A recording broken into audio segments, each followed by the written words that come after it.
Good morning friends, আমি নীল চলে এসেছি আবার একটা নতুন দিন একটা নতুন ব্লগ নিয়ে। তোমাদের সবাইকে স্বাগত ব্লগ নিউজে আরও একটা নতুন ভিডিওতে।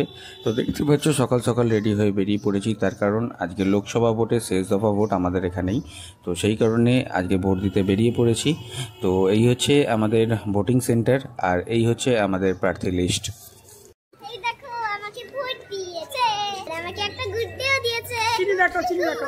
তো ভোট দিয়ে বাড়ি ফিরে আমরা বেরিয়ে পড়েছি ঘুরতে। আজকে আমরা ঘুরতে যাব হচ্ছে গঙ্গার নিচের মেট্রো মানে ইস্ট ওয়েস্ট মেট্রো। তার জন্য সর্বপ্রথম আমরা চলে এলাম স্প্ল্যানেডে এসে একটু ঘোরাফেরা করে, একটু কেনাকাটা করে, একটু খাওয়া দাওয়া করে আবার আমরা স্প্ল্যানেড থেকে মেট্রো ধরে আমরা চলে যাব হাওড়া গঙ্গার নিচের মেট্রো এক্সপ্লোর করতে। ইস্ট ওয়েস্ট মেট্রো ধরে গঙ্গার জল দেখতে দেখতে আমরা চলে এলাম হাওড়ায় এসে আমরা চলে এলাম রেল কোচ রেস্টুরেন্টে। এখানে এসে গঙ্গার হাওয়া খেয়ে রাতের ডিনার সেরে হাওড়া স্টেশনের অপরূপ সৌন্দর্য দেখতে দেখতে, হাওড়া ব্রিজ দেখতে দেখতে চলে এলাম বাড়ি।